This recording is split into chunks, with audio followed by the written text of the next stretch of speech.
After the past 3 years of cryptic and confusing teaser trailers, the question on everyone's lips has been, what exactly is Death Stranding? Well, now we know, and the answer is complicated. Try it out and you'll see what I mean. The first post-Konami game from famed designer Hideo Kojima is a boldly inventive slab of sci-fi, fastidiously crafted and host to some truly breathtaking spectacles. But it's also a cross-country crawl that frequently finds itself mired in an exhausting amount of inventory management, backtracking, one-note mission design, and unprecedentedly arduous travel. Hideo Kojima may have earned his legions of fans by allowing them to be a snake, but in Death Stranding, he's asking them to be a snail.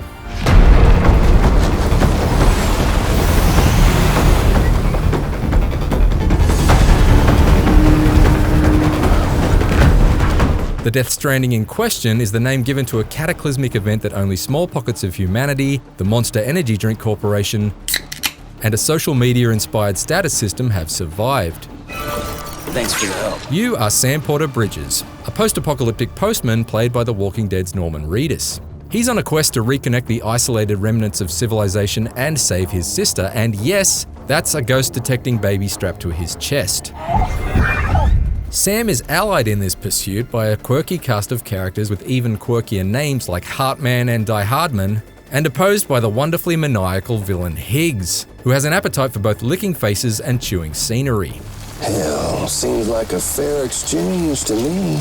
It's definitely an intriguing story setup, but if you think that playing the role of a courier makes it sound as though Death Stranding could be one continent-spanning 40-hour series of glorified fetch quests, it's because that's exactly what it is. Now head west and keep on doing what you do. The vast majority of Death Stranding's 70 main story missions bear a strong resemblance to the optional side missions we've all played in countless other open-world games. We'll be awaiting the next delivery. With the exception of a handful of combat-oriented diversions, advancing the plot amounts to taking item X from location A to location B over and over again.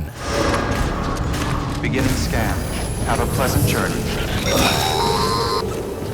Delivery order for Sam Porter Bridges. What makes the repetitive objective somewhat bearable is that the scorched landscape of Death Stranding is staggering in scale and rich in detail, to the point that I initially wanted to slow down and pore over every inch.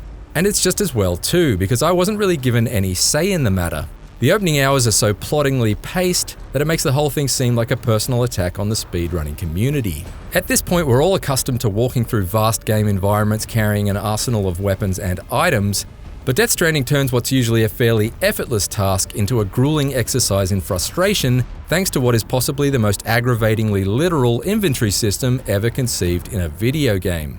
Not only does Sam's personal inventory very easily become a comically oversized Jenga tower of cases teetering on his back, but its direct influence on his balance and momentum means keeping him upright becomes the challenge.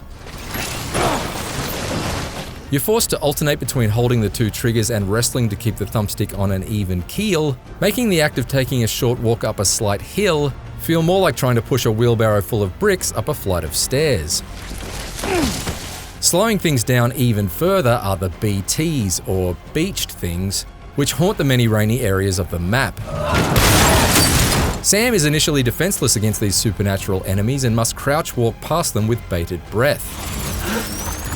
Encounters with BTs certainly ratchet up the tension to survival horror levels the first few times around, turning otherwise unassuming dunes into scary silent hills. But they're ultimately easy to avoid if you walk slowly enough, becoming yet another of Death Stranding's many mechanics seemingly designed purely to put the brakes on your progress. Eventually, Sam is given the weaponry to tackle BTs in their monstrous form head-on, and there's no question that each face-off against these imposing threats presents an incredibly slick spectacle. Yet even when you do manage to scramble and take down one of these nightmarish beasts, your victory is often insultingly hollow.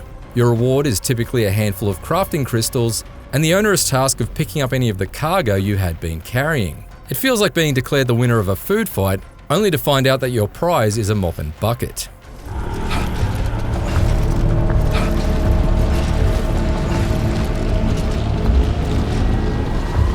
Roughly 10 hours in, things do pick up, as Death Stranding settles into its most consistently enjoyable rhythm. In relatively quick succession, you're given tools to build roads, to flatten out predetermined stretches of the landscape, and a couple of vehicles to drive on them. These certainly help to minimize the struggle of ferrying cargo from point A to point B, which of course is still what you're doing for most of the time. It's also here where the combat, effectively restricted to stealth takedowns and unarmed fisticuffs up until this point, blossoms to become exponentially more dynamic. That's thanks to weapons and gadgets that are suddenly thrust upon you at a steady clip. I found that Death Stranding's Metal Gear Solid lineage became more evident once I began to infiltrate enemy camps, create confusion amidst the human highwaymen with smoke-based decoys, and use the non-lethal sticky gun to hilariously whip cargo right off their backs from afar. Combat doesn't ever quite reach the same level of flexibility as in Metal Gear Solid 5, but it does introduce a much-needed sense of play amid the monotony of manual labour. But just as Death Stranding threatens to become a consistently enjoyable video game, the setting moves to a tiring mountainous area and story progress stalls once again. Vehicles become impractical in these areas, replaced by zipline structures you can build. But Sony won't let us show you those in this review, so here's an extended look at Norman Reedus showering instead. While there is some satisfaction in forging your own zipline trail over particularly rocky terrain, you're still just using them to transport boxes to some far summit outpost, only to be told to turn around and take some other boxes straight back down again.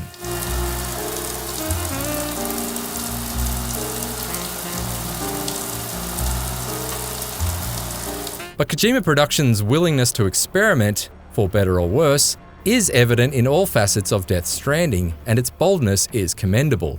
The asynchronous multiplayer component, known as the bridge link, shows the effects of other players on the world without ever bringing you face to face with them. Anyone! I was particularly inspired by the cooperative way you can build, customize, and maintain structures like bridges and watchtowers. But the bridge link system still has its downsides. For one, assistance from linked avatars makes almost every one of Death Stranding's major boss fights shockingly easy. Meanwhile, structures assembled by other players, while certainly helpful at times, can just as often mislead. Okay, who put this ladder here that leads to nowhere? Great, now you've upset the baby.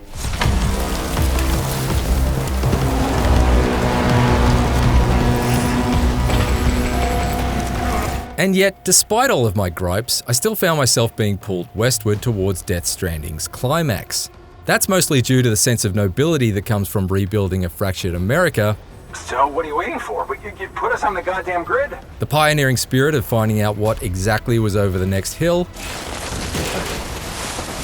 and the lure of uncovering the mysterious cause of the Death Stranding itself.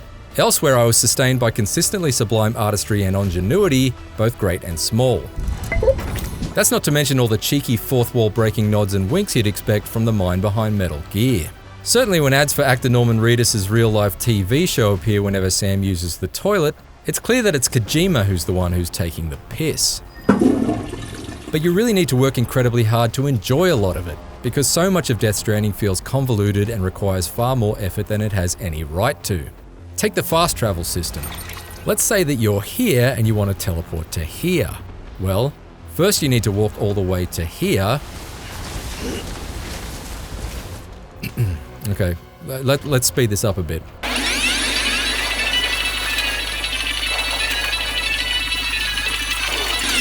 Then you have to hold a button to enter Sam's private room. Now, there is a cutscene, but don't worry, you can skip it. In order to sit through a second cutscene, but don't worry, because you can skip this too. And finally, wait, I forgot about this one. And finally, you can pan the camera around to find the special teleporting umbrella, which Sam is forced to keep hung on the wall of his private room instead of, oh, I don't know, carrying it on his back? It's just a thought. Ready to take the plunge? Yes, I've been ready for the past 5 minutes.